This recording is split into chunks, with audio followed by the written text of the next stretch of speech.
quand on n'a pas eu assez marre de sa situation, c'est clair qu'on va pas être audacieux, assez audacieux pour changer la situation. Et quand je suis passée à la VSL, j'ai vraiment adoré, c'est le côté vraiment evergreen. C'est-à-dire, c'est Hmm. là, ça tourne 24 heures sur 24, les gens découvrent, les gens prennent rendez-vous et tout. Et c'est grâce à ce système-là, on a encore ce système aujourd'hui, que j'ai atteint les pics de 80 000 euros de chiffre d'affaires par mois avec mon Génial. entreprise. Ce n'est plus moi seul qui close, j'ai une équipe avec deux closers, parfois Ok. trois quand je fais des événements internes.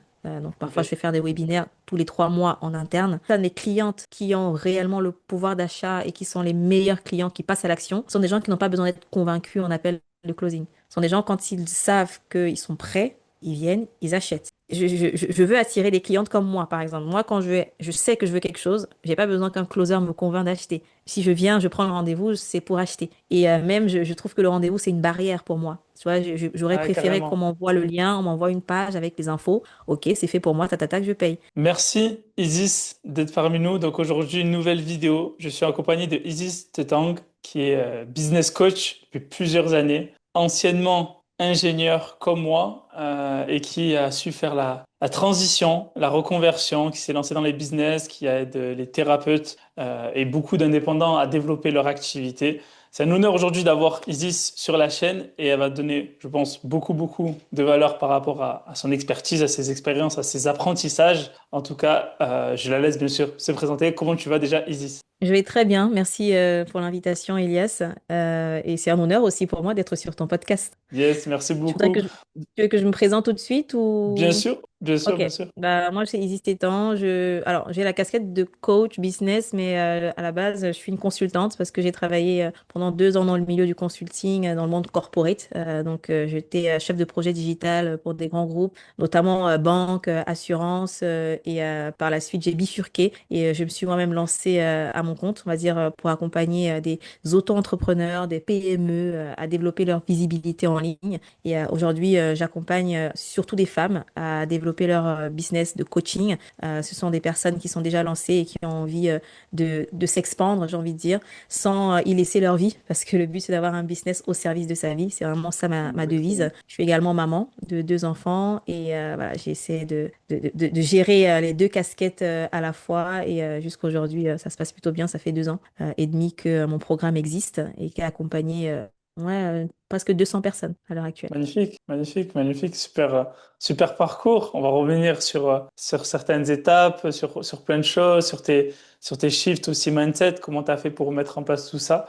En tout cas, merci d'être là, merci d'être présent. Moi, la première question qui me vient, déjà, c'est quoi qui t'a fait entreprendre? À quel moment tu t'es dit en vrai, moi j'ai envie de me lancer à mon compte, j'ai envie de me lancer du business? Est-ce que tu avais déjà une idée d'être coach ou c'est venu au fur et à mesure? Pas du Comment t'es tout, venu? pas du tout l'idée d'être coach.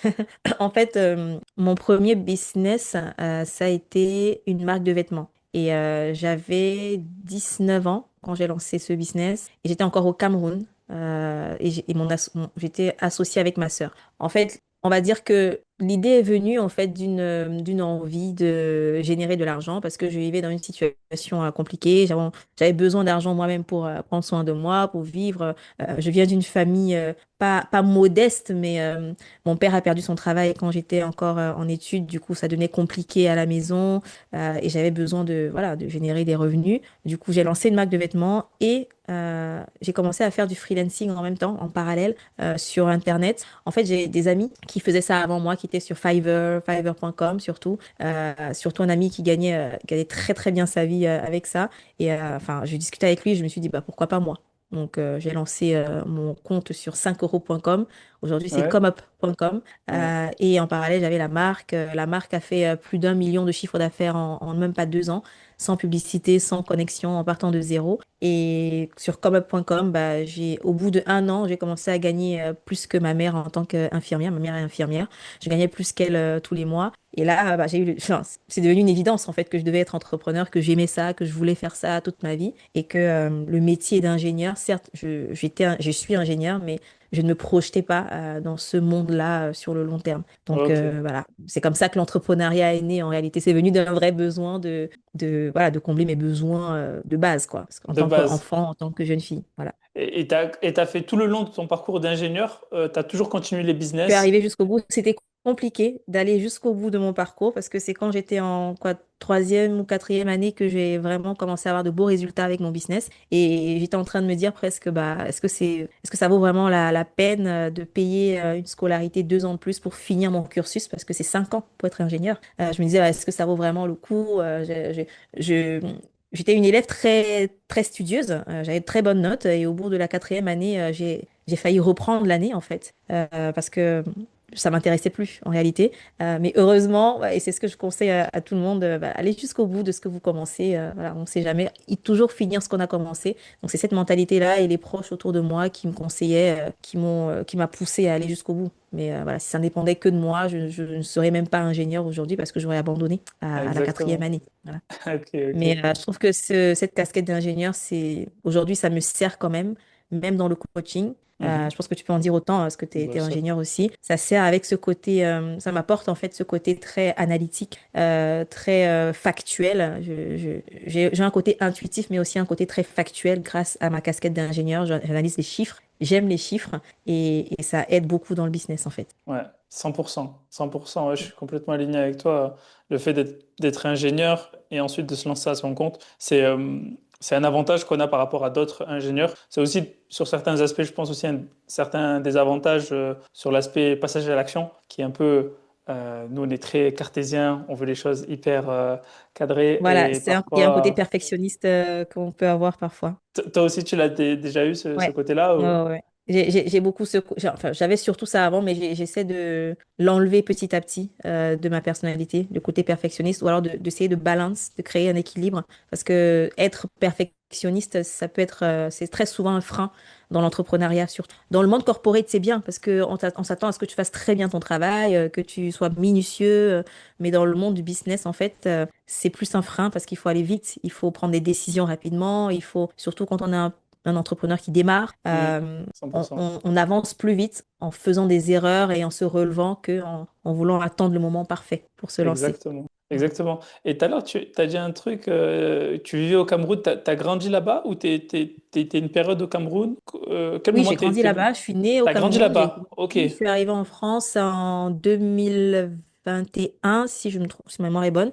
2000, ça fait pas très longtemps que je suis en France. Ah ouais. Et en fait, tous mes premiers business ont été lancés là-bas. Et quand je suis arrivée ici, bah, c'est en venant dans l'espoir on va dire, développer mon business. En fait, je venais en mode entrepreneur, mais j'ai très vite compris que en France, c'est pas comme ça que ça marche. Bah, il faut avoir il faut comprendre le système en fait. Et donc, je rejoins une école de commerce ici en France. D'accord. Voilà, je fais 7 mois de formation. Ensuite, je trouve un travail. En fait, l'école de commerce m'a plus aidé à avoir un bon poste, des bons postes de Mhm. consultante. Ça m'a pas appris l'entrepreneuriat en tant que tel. Euh, alors que quand je venais, j'espérais en fait apprendre l'entrepreneuriat, être une meilleure businesswoman et tout. Mais non, pas du tout. Donc, d'ailleurs, ça, c'est mon expérience, hein, mais je ne peux qu'utiliser mon expérience pour en parler. Si vous voulez apprendre l'entrepreneuriat, je pense que une école de commerce, c'est pas le meilleur endroit pour le faire. Et donc, après ma formation, je rejoins une entreprise, voilà, en tant que salarié, jusqu'à la naissance de mon fils. Et c'est là, Ok. mon premier fils, que je me dis, OK, faut que je prenne les choses en main, il faut que j'arrête de faire quelque chose juste par peur de me retrouver en difficulté financière. Parce que, en gros, je restais dans le salariat. Je suis restée aussi longtemps, parce que 2 ans, c'est quand même long. Pour moi qui suis très vive dans ce que je fais, voilà, je suis restée longtemps d'après moi, et parce que, en fait, j'avais une crainte de pas réussir dans l'entrepreneuriat, de pas trouver des Ok. clients, de pas pouvoir en vivre, de pas, ou alors que ça prenne trop de temps. J'avais cette même croyance que certaines de mes clientes ont, selon laquelle quand tu te lances dans le business, ça peut te prendre 3 ans pour en vivre et que pendant ce temps, bah, tu dois un peu te débrouiller et tu vas pas bien vivre, etc. Mais en fait, c'est complètement faux. En fait, c'est des croyances, hein. La plupart des gens Exactement. struggle pendant 3 ans pour y arriver, mais il y a aussi une grande catégorie de personnes qui y arrivent au bout d'un an, au bout de quelques mois, qui s'y donnent les moyens en fait pour y arriver. Et ce qui se joue, c'est aussi c'est beaucoup de mindset, c'est beaucoup de travail intérieur Hmm. pour réussir à débloquer ses peurs, pour réussir arrêter l'auto-sabotage, pour avoir confiance en soi, pour pouvoir facturer à des prix qu'on mérite et pas forcément 40 euros de l'heure alors qu'on a une grosse expérience encore et qu'on peut facturer 10 fois plus. Voilà, donc il y a tout ce travail-là qui doit se faire pour que tu réussisses en moins de 3 ans. Mais la Bien plupart, sûr. c'est vrai qu'il leur faut beaucoup de temps pour y arriver. Bien Donc, sûr. je sais pas si je réponds à ta question, mais pour résumer, en fait, je te dirais que l'entrepreneuriat est venu d'un besoin et femmeentrepreneur.com est venu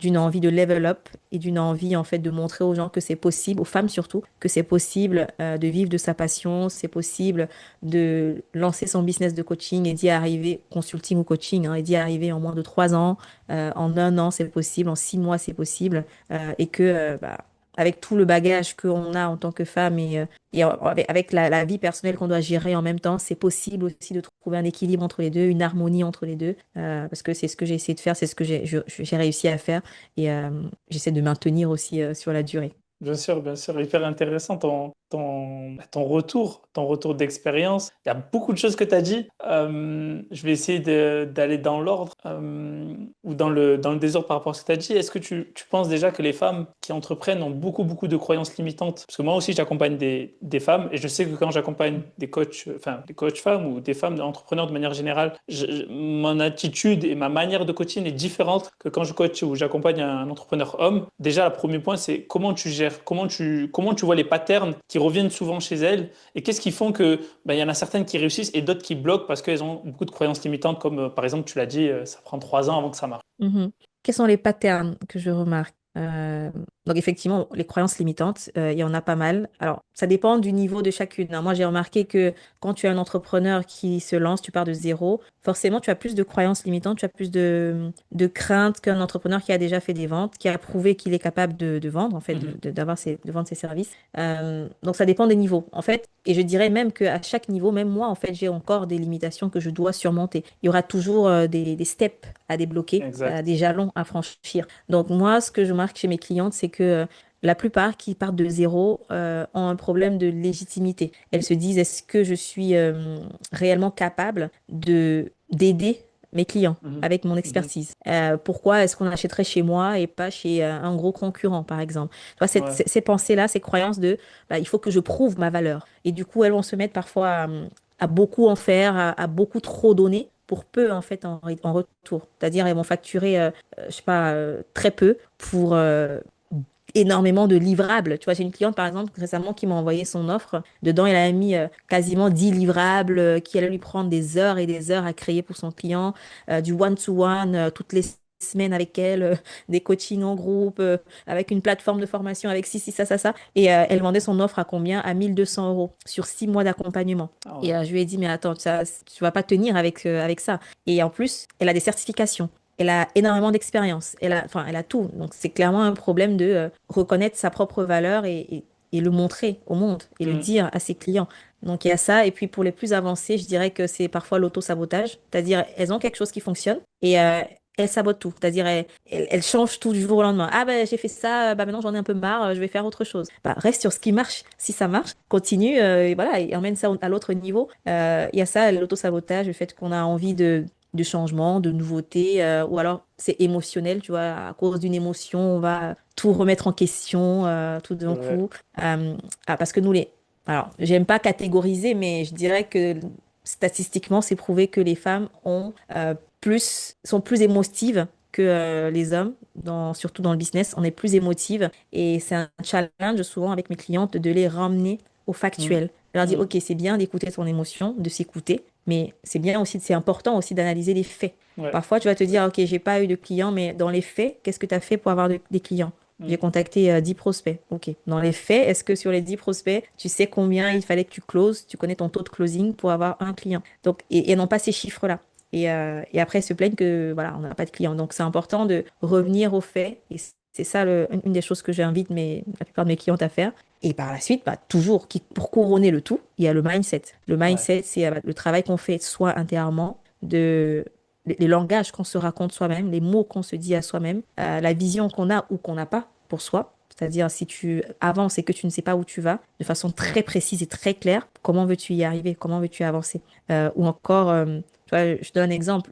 J'ai une femme qui m'a contacté une fois, on a fait un appel, et je lui demande quelle est votre vision, quel est votre objectif de chiffre d'affaires. Et elle me répond, ça dépendra de mon offre et du prix de mon offre, de mon positionnement et tout. Je lui dis, mais non, est-ce que tu fixes un objectif et tu essaies de l'atteindre ou bien tu te bases sur les circonstances extérieures pour définir ta vision? Exact. Parce que quel que soit ce que tu décides de faire, tu peux y arriver. Tout est possible. Si tu te donnes les moyens, tout est possible. Donc, tu vois, elle n'arrivait pas à définir son objectif. Elle attendait que les circonstances lui disent de quoi elle est capable et à combien elle doit vendre. Et donc, ce qu'elle pourrait espérer obtenir à partir de tout ça. Mais tu vois, ça, c'est ce que j'appelle en fait le travail de mindset aussi. Définir sa vision, dire je veux ça, donc je fais tout, je mets tout en œuvre, tout en place pour réussir. Si je veux arriver à 100 cas par mois, je peux. Maintenant, je vais te donner les moyens Mm. d'y parvenir. Si je veux rester à Mm. 10 000, je peux. Comment je fais pour arriver à 10 000 et pour maintenir les 10 000? Donc, tout est possible. Il faut juste se dire, OK, est-ce que j'ai le plan? Une fois qu'on a le plan, je reste Ouais. focus, je suis le plan jusqu'au bout.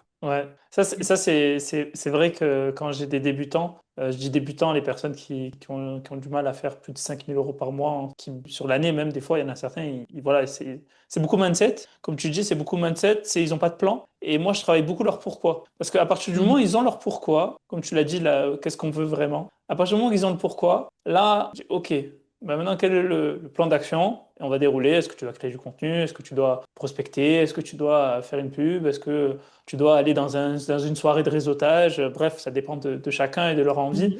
Mhm. Et c'est vrai que moi, quand je suis face à des personnes comme ça, c'est beaucoup de mindset. Et après, en fait, le mindset, il est tout le temps, même quand tu as fait 10 000, c'est encore du mindset pour aller chercher 20 000, 30 000, mais c'est d'autres choses, c'est une autre identité, c'est une autre manière de fonctionner, Ouais. peut-être rajouter une offre en plus, je sais pas, ou faire juste plus de volume, tout simplement. Je pense juste faire plus de volume, c'est ce qui permet plus facilement d'atteindre d'autres chiffres. Mais quand je vois les débutants, et moi, c'est ma dernière question que je voulais par rapport à ça sur les débutants. Est-ce que tu as souvent des femmes qui ont beaucoup de croyances limitantes sur l'argent? Ah ouais, ouais. Il y en a quelques-unes quand même, ouais. Moi, Sur moi, l'argent, j'en ai eu beaucoup, moi. c'est quoi les croyances? Toi, tu parles de quelles croyances spécifiquement sur l'argent, par exemple? Bah déjà la première, tu l'as dit tout à l'heure, le manque d'argent. Du coup, on est en manque d'argent, du coup, on est dans le needy, on est dans le besoin, et donc du coup, quand on fait une vente, ben, on l'a pas. Ça, c'est la première chose que je vois le plus souvent. On peut pas s'autoriser des choses. Par exemple, on fait des trucs à 500 € alors que ça vaut peut-être 2000, 3000 €. Mais sauf que comme Mhm. nous, on veut rester entre guillemets abordable pour plein de raisons, éthiques, religieuses, ou ce que vous voulez. Ah ben, du coup, en fait, ils vont Mhm. se brider et vont dire non, moi je veux ça parce que c'est ces gens-là que j'ai envie d'aider.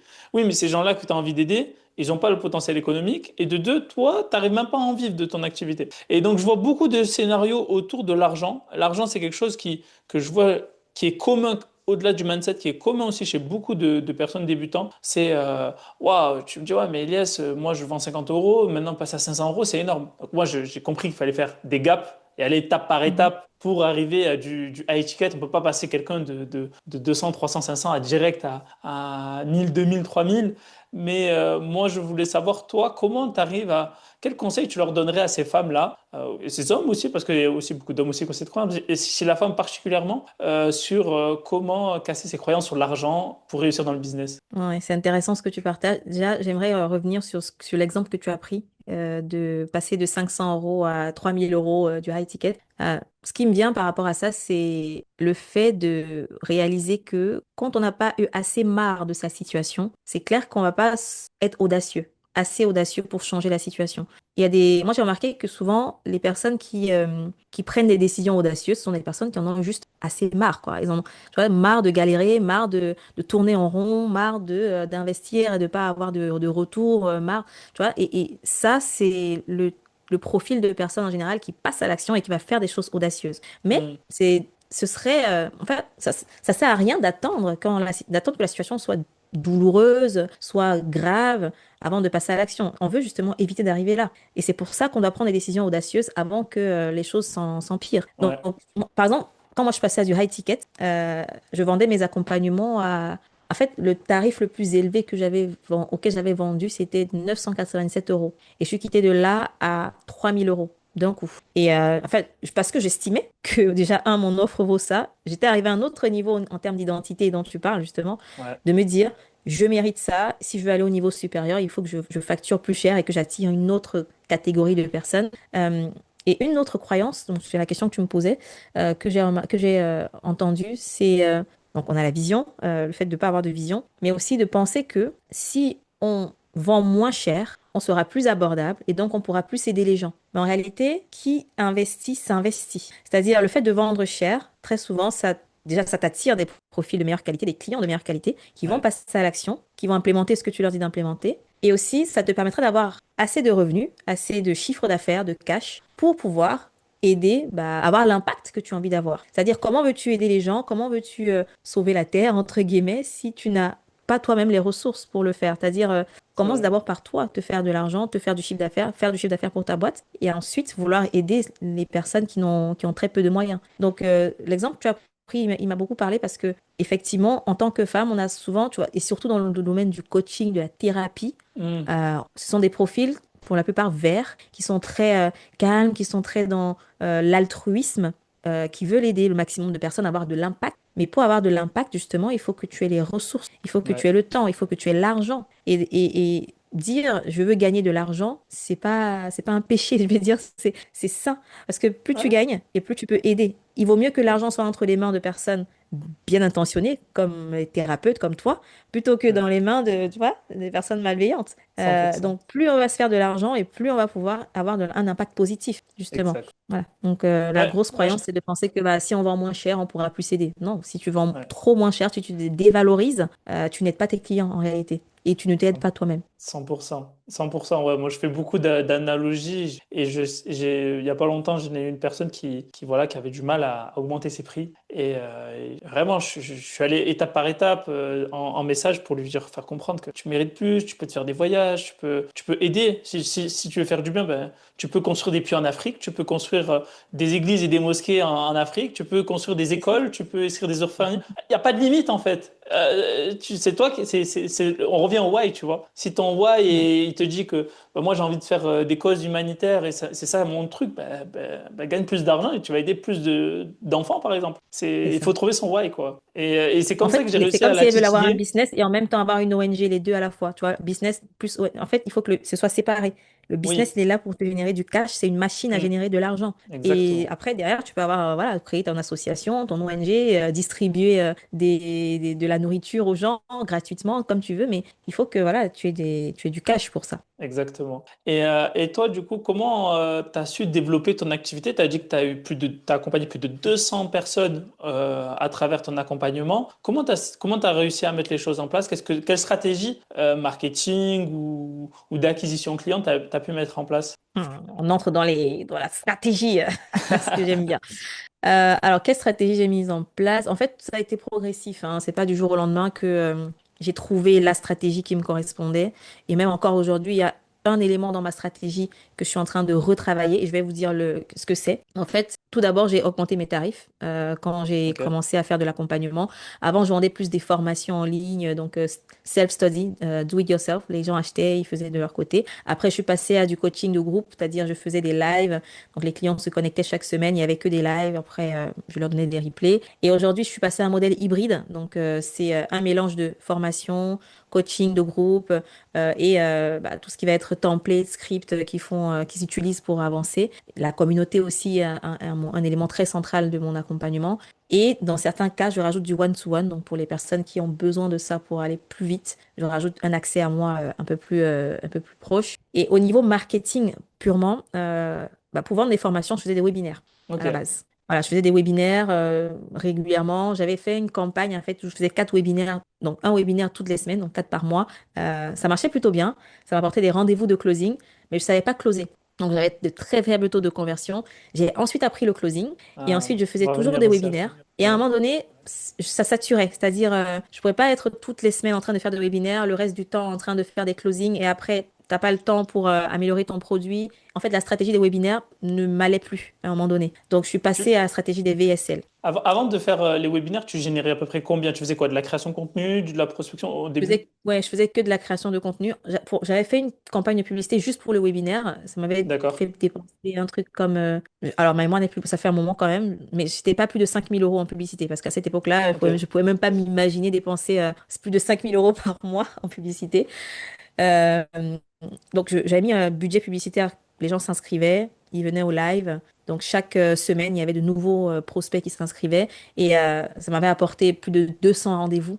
Et sur les 200 rendez-vous, j'avais eu à peine 2 ventes, quoi. Pour te dire à quel point c'était nul en Waouh! termes de closing. Ah ouais. Et je raconte souvent cette histoire-là pour dire aux gens que vous pouvez avoir autant de prospects que vous voulez, mais si vous ne savez pas closer, vous ne savez pas vendre, ça ne Ouais, sert à rien. Et 100%. donc, ça m'avait apporté beaucoup de volume, mais très peu de retours. Et j'avais aussi fait un challenge. Voilà. Avec le challenge, je faisais déjà 10 000 € par mois. Et j'avais augmenté mon Ok. tarif à 1 000 €. Donc, mon business tournait autour de 10 000 € par mois quand j'ai su passer au système de VSL. Ok. Donc, tu vois, c'était beaucoup d'efforts avec le webinaire et d'investissement en temps, en argent, en pub pour très peu de résultats. Et je pense que voilà, il y a un aspect closing qui me manquait énormément. Peut-être que si je savais, tu vois, sur les 200 rendez-vous, si j'avais closé 10%, ça aurait été un très bon retour sur Bien sûr. investissement. Et quand je suis passée à la VSL, ce que j'ai vraiment adoré, c'est le côté vraiment evergreen. C'est-à-dire, c'est Hmm. là, ça tourne 24 heures sur 24, les gens découvrent, les gens prennent rendez-vous et tout. Et c'est grâce à ce système-là, on a encore ce système aujourd'hui, que j'ai atteint les pics de 80 000 € de chiffre d'affaires par mois avec mon Génial. entreprise. Ce n'est plus moi seul qui close. J'ai une équipe avec 2 closers, parfois Ok. 3 quand je fais des événements internes. Donc parfois, je Ok. fais faire des webinaires tous les 3 mois en interne. C'est-à-dire en Euh, interne. En interne, c'est-à-dire toutes les personnes qui sont inscrites pour regarder la VSL et qui n'ont pas pris un rendez-vous ou qui n'ont pas acheté après le rendez-vous, bah, on va les inviter à un événement pour bah, les réchauffer, répondre à leurs Ok. questions, tu vois, aider à prendre la décision et tout. Mais c'est pas de nouveaux prospects, c'est pas des prospects Ok. froids, c'est Ok. vraiment Ok. du Ok. tiède ou du chaud. Voilà. Ouais, c'est une bonne Donc idée ça, c'est ça. tous les 3 mois. C'est une bonne idée, je trouve, parce que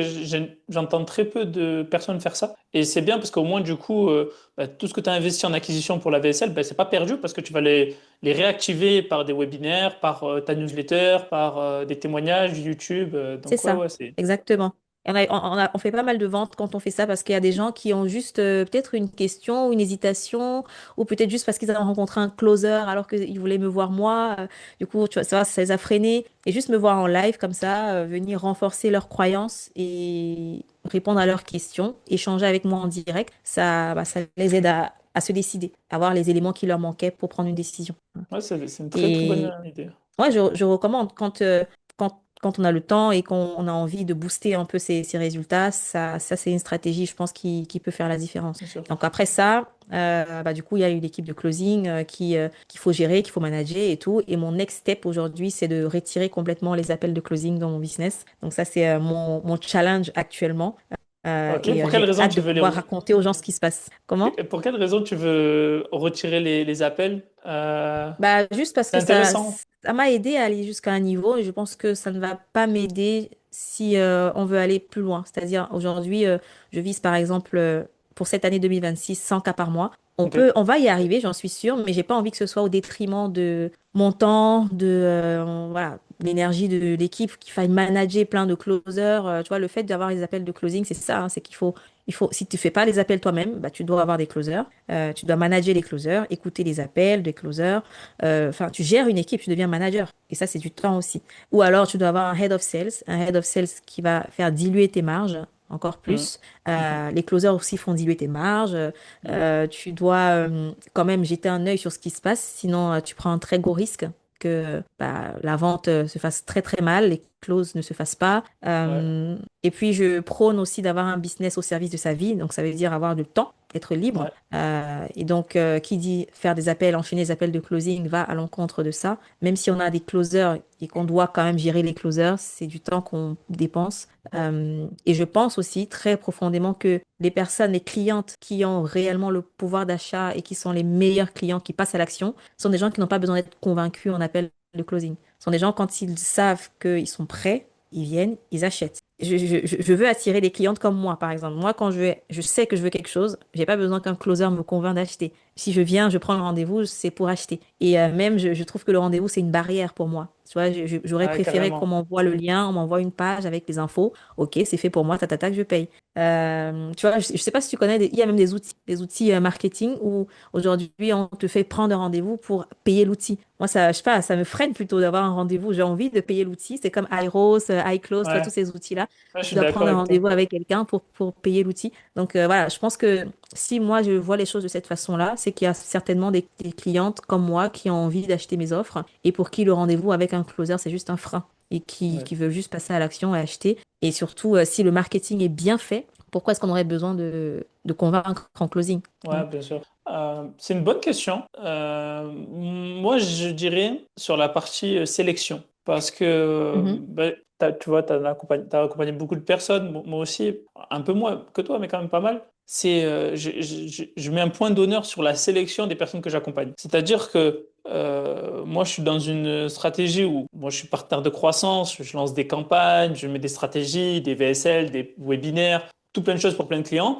Et j'accompagne aussi des personnes. Je leur donne les mêmes stratégies et je check leur publicité, tout ça. Et en fait, j'ai remarqué que si la personne n'a pas le bon mindset, si la personne elle pense qu'elle va gagner trop vite, même si elle est convaincue par moi, même si elle a confiance en moi, même si je l'inspire, elle peut te foirer un programme, elle peut te foirer plusieurs mois parce que Ouais, son mindset, il est pas bon ou c'est pas une bonne période pour elle. Et ça, en fait, tu le vois pas parce que moi, j'ai eu un moment où j'ai eu des opportunités parce que j'en avais aussi le besoin. J'ai vu, ben, j'ai dit vas-y, go. Et en fait, j'avais pas vu les angles morts de la personne, j'avais pas vu la fragilité de la personne sur certains points. C'est pour ça que pour ma part, je pense qu'il y a quand même un intérêt de garder parfois le closing. Mais j'entends ton avis et je suis complètement d'accord qu'il y a des personnes que ça sert à rien les appels de closing et qu'on leur envoie la plaquette et le lien paiement, et je pense qu'ils passeraient à l'action. Et je pense que même, je sais pas si tu as vu la stratégie, il y a une stratégie aux États-Unis où tout passe par DM Insta. C'est-à-dire, il y a plus de closer, tout passe par des DM Insta et du coup, bah, tu peux mettre une IA en fait qui fait que du bah c'est ça, setting c'est et là-dessus qu'on est actuellement. C'est ça que je suis en train de mettre en place actuellement, clairement. Où on a juste un document, un Google Doc qui explique l'offre. Les gens, je vais garder la VSL, les gens regardent s'ils veulent acheter l'offre, ils envoient un petit mot sur Insta et mon IA discute avec eux. Et puis s'ils sont prêts, le document, ils reçoivent le document. Et s'ils ont des questions, ils me posent juste des questions. Moi, j'interviendrai juste vraiment pour répondre peut-être à des questions de clarification qu'ils ont encore et qu'ils achètent. Après, je comprends ton point sur la qualification et effectivement, c'est hyper important. Voilà, ça coûte cher d'avoir un client qui n'est pas le bon parce qu'après, derrière, tu dois rembourser ou tu dois passer du temps à expliquer des choses et tout. Et on veut pas ça. Et moi, pour contrer ça, justement, ce que j'ai fait, c'est d'être hyper clivante dans mes contenus. Tu vois, c'est dans mon ok, positionnement, dans mes contenus, je dis exactement pour qui c'est. Et je repousse pour qui ce n'est pas. Il faut que, ok, enfin, tu vois, ça ne peut pas marcher si on n'a pas si on n'a pas une position très claire et si on veut plaire à tout le monde en fait. Tu vois, bien sûr. je suis très claire sur le fait que c'est pas pour tout le monde. Si tu fais déjà 100 cas par mois ou 10 000 par mois et tout, c'est pas pour toi. Mm. Tu es déjà très bien, ne viens pas. Si tu es dans une situation où, par exemple, c'est compliqué financièrement et tu réfléchis à trouver un travail, va trouver un travail justement d'abord. C'est pas pour toi encore. Tu vois, il faut que tu sois cash avec les gens pour que eux-mêmes se qualifient ou se disqualifient et que quand ils viennent dans ton programme, bah, ils soient un bon fit. Et si au pire des cas, tu as des gens qui, malgré tout, ont réussi à passer entre les mailles du filet alors qu'ils sont pas un bon fit, dès le rendez-vous d'onboarding, je le saurai. Tu vois, dès le Voilà, ok, rendez-vous d'onboarding, quand ok, je parle avec eux, je saurai. Et je suis prête à les rembourser si vraiment c'est pas un bon fit. ok, très bien. Et Mais voilà, ce serait le rêve pour moi et c'est vraiment ce que je suis en train de, de mettre en place déjà. D'ici fin 2026, plus d'appels de closing, juste des gens qui passent à l'action en ayant pris leur décision de leur côté. ben, je te le souhaite, en tout cas, j'ai tout le mal que je te souhaite. Est-ce Merci. que tu m'as donné un super point pour la question suivante? Voilà, je sais que tu fais de la publicité, que voilà, tu fais la VSL.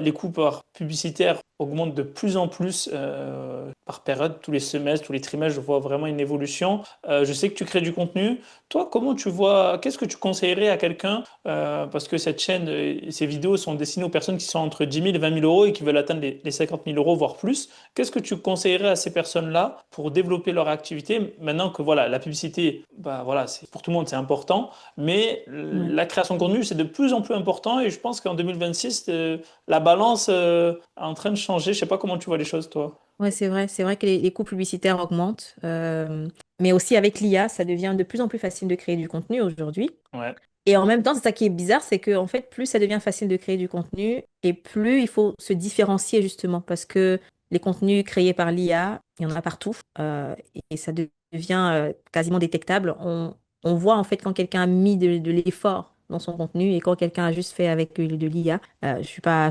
différente de ceux qui font avec l'IA, hein. Je fais mon contenu quasiment qu'avec de l'IA aujourd'hui. Mais je te rejoins sur le fait que le contenu devient de plus en plus important. Pas que pour réduire les coûts publicitaires, ça joue, mais c'est aussi pour créer la confiance plus rapidement, emmener les gens à mieux nous connaître, à pouvoir prendre une décision. Parce qu'il y a tellement de publicité aujourd'hui que si on n'a pas quelque chose d'unique ou une marque personnelle qui est forte, bah, on devient juste un numéro parmi la masse de concurrents ou la masse de personnes qui font la même chose que nous. Donc C'est- les gens arrivent en appel et se disent bah, pourquoi elle et pas quelqu'un d'autre? Bah, Mm. on va te choisir toi aujourd'hui et même après parce que tu as quelque chose d'unique. Tu montres ton unicité, ta différence, tu racontes qui tu es, ton histoire. Toujours bien sûr dans l'angle business hein, par rapport à ce que tu fais dans ton business. Mais le contenu devient de plus en plus important. Je te rejoins. Maintenant, Ouais. quelle stratégie je fais ou qu'est-ce que je conseillerais aux personnes?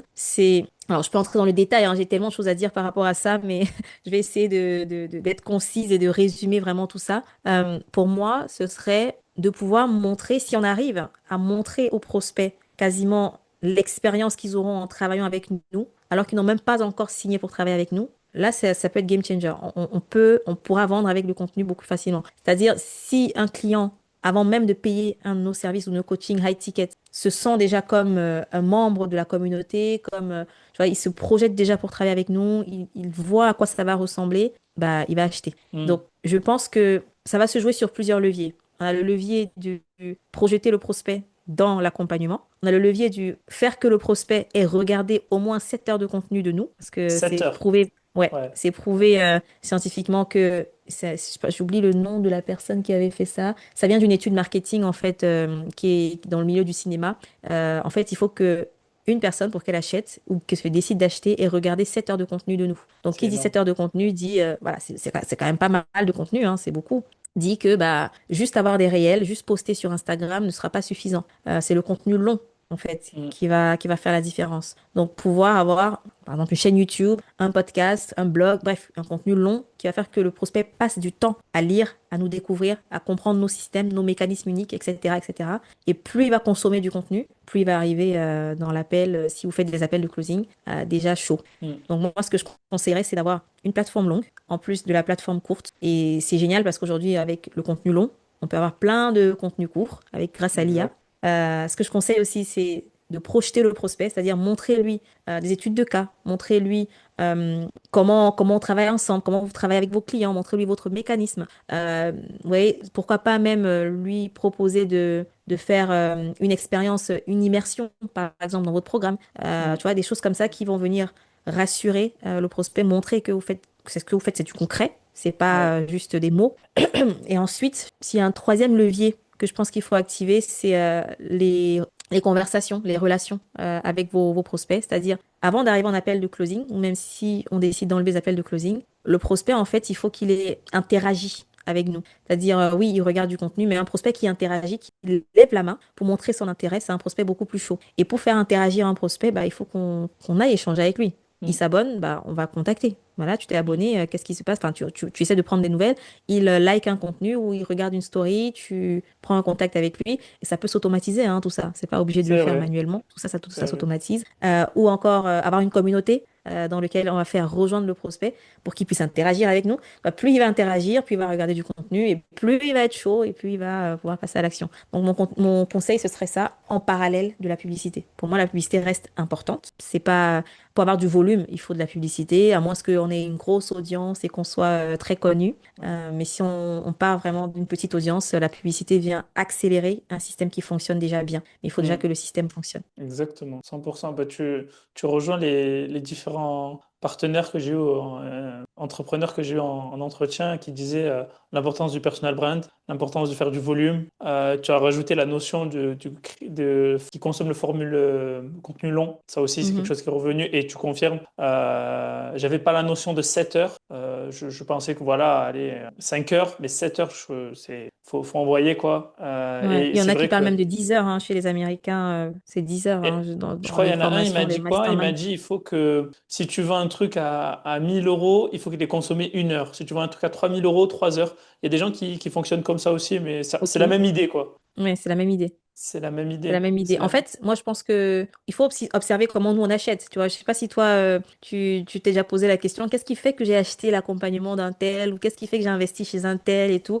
Et quand tu remets, tu vois, tu reprends du recul, bah, fais la même chose. Les gens ont acheté chez Ouais, toi aussi. ouais, Tu vois. 100%. Très, très bon C'est un peu conseil. ça. Très, très bon Ouais. conseil. Très, très bon conseil. Et moi, je valide pareil. Oui, moi, je regarde beaucoup les résultats. Je regarde beaucoup si on me recommande aussi. Les recommandations, ça marche bien. Et Mhm. je pense que l'affiliation, ça va être un truc qui va beaucoup aider, je pense, les coachs, les Mhm. thérapeutes aussi, à trouver Mhm. des clients, étant donné que la publicité coûte un certain prix. Oui, tu m'as pas dit, toi, tu fais publicité, Meta, c'est ça? Tu fais YouTube aussi, Alors je crois. Meta et YouTube, j'ai fait un peu de pub YouTube. Là, j'ai arrêté parce Ok, que voilà, je retravaille mon positionnement et faire une pub YouTube, c'est beaucoup plus de ressources et de temps que faire une pub Meta. Voilà, en quelques minutes, tu peux faire une pub Meta, tu prends ton téléphone, tu filmes et tout, tu fais. Mais pour faire une bonne pub YouTube, voilà, il faut un script, il faut filmer la vidéo correctement, il faut faire le montage, etc. Donc voilà, j'ai arrêté pour l'instant, j'ai mis une pause à ça. Mais les ok, pubs YouTube aussi marchent très bien. Ça nécessite un plus gros budget, je dirais. En fait, pour les personnes qui sont dans le coaching business, en tout cas, j'ai pas encore eu de clients qui ont fait de pub méta, donc je peux pas,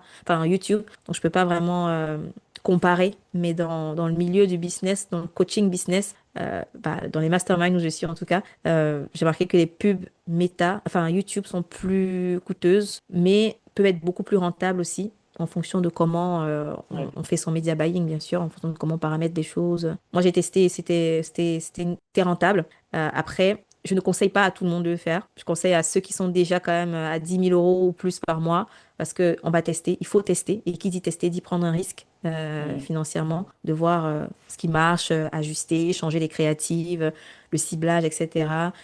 Commencer à au moins 100 € par jour avec ses publicités, alors qu'avec Meta, tu peux commencer à 10 € par jour. Donc, c'est pas le même monde, quoi. ouais. Ouais, moi je pense qu'une fois qu'on a créé du contenu et qu'on met en parallèle des publicités, parce que c'est ça qui va vite nous donner des clients, continuer à bien stabiliser ces deux régies et puis Ouais, pourquoi pas rajouter YouTube format long et pourquoi pas plus tard YouTube Ads une fois que tout est bien solide, que ça soit format court, format long et moins un méta. Je pense que YouTube c'est la plaque suivante ou Google aussi, mais ça c'est pour les gens plus avancés. tout à fait. On arrive à la fin de notre entretien. Je tenais vraiment à te remercier, Isis. Est-ce que tu aurais le mot de la fin, un conseil, un truc qui te passe par la tête pour aider le maximum d'entrepreneurs à scaler? Alors, ça passe vite, hein. Je ne suis même pas rendu Ouais, compte qu'on arrivait à la fin, t'as là. vu? Alors, mais c'était très intéressant. Je trouve que on a quand même parcouru plusieurs sujets intéressants et importants, le mindset, la stratégie, l'avenir aussi avec l'IA et les publicités dont les coûts augmentent. Là, mon mot de la fin, j'ai envie de juste revenir sur la partie que je considère la plus importante qu'on a vue, c'est le mindset. Vu que tu t'adresses aux personnes qui veulent aller à 50K par mois, bah moi, j'ai envie de leur dire de ne pas oublier, en travaillant sur la stratégie, mais de travailler aussi sur soi, Ouais, d'associer cette identité, donc incarner en fait l'entrepreneur qui fait déjà 50K dès aujourd'hui. Ne pas attendre qu'on fait 50K. En fait, c'est d'abord être cette personne, ensuite faire, penser comme cette personne, ensuite faire comme cette personne. Donc, pour moi, c'est hyper important. Ça a été un game changer de changer en fait qui je veux incarner. Et que ce soit 50 000 ou 100 000 ou moins, ça vaut, c'est la même chose. Et ensuite, mon mot de la fin, c'est de bah, juste kiffer ce qu'on fait aussi, hein. Tu vois, ouais. l'entrepreneuriat peut être assez stressant. Parfois, ça ne fonctionne pas du premier coup, mais tant qu'on n'abandonne pas, on finira par réussir. Tant que vous n'abandonnez pas, vous finirez par réussir. Voilà, Ah, c'est un très très bon mot de la c'est fin, mon mot ça. de fin. C'est un très très bon mot de la fin. Merci beaucoup, Isis. C'était excellent cet entretien. Pour toutes les personnes qui veulent te joindre, donc du coup, je vais mettre ta chaîne YouTube, ton compte Instagram aussi. Toutes les femmes qui veulent entreprendre, allez-y chez Isis. Elle est très très forte. Elle a beaucoup de témoignages, beaucoup de résultats. C'est une maman. Si vous êtes maman et que vous vous doutez, alors moi j'ai déjà accompagné des mamans qui avaient des croyances qui disent ouais, on peut pas, mais en fait si elles peuvent. Et je suis content qu'il y ait des personnes comme toi qui ont un beau parcours, qui ont fait des études, qui ont monté des boîtes et qui sont droits dans leur objectifs et alignés avec leurs valeurs aussi. Parce que je pense que tu dois avoir aussi beaucoup de choses qui passent et pourtant toi tu restes toujours focus. Merci pour cet Je te échange, merci pour remercie. toutes ces valeurs. C'était Franchement, un c'était top. plaisir. Plaisir C'était un vraiment plaisir pour partagé. moi. Excellent, Et je excellent. te, En tout et cas, je te souhaite également tout le succès, Elias, parce que je vois ce que tu fais, je vois ta progression, je vois comment, voilà, ce que tu proposes, en tout cas, est qualitatif. Donc, c'était un plaisir pour moi d'être sur ton podcast. Et pourquoi pas, je t'inviterai également sur le mien, on en discutera. avec grand plaisir, avec grand plaisir. Merci beaucoup, Isis. Et pour toutes les personnes qui étaient là, n'hésitez pas à commenter le nom d'une personne que vous voulez voir, que j'interviewe, commenter, partager, liker, allez suivre Isis, abonnez-vous. Vraiment, vraiment, beaucoup de force. Et pour toutes les personnes qui ne sont pas encore abonnées, bah, abonnez-vous à votre chaîne. Il y a d'autres interviews qui arrivent. C'est vraiment, vraiment du lourd ce que je vous prépare. J'essaie vraiment de faire du travail très qualitatif et je donne ce que j'aimerais moi voir. Donc, en tout cas, je me donne à fond. Donc, merci beaucoup, Isis. Et pour Avec plaisir. les Ciao, autres, ciao. à très bientôt. Ciao, ciao.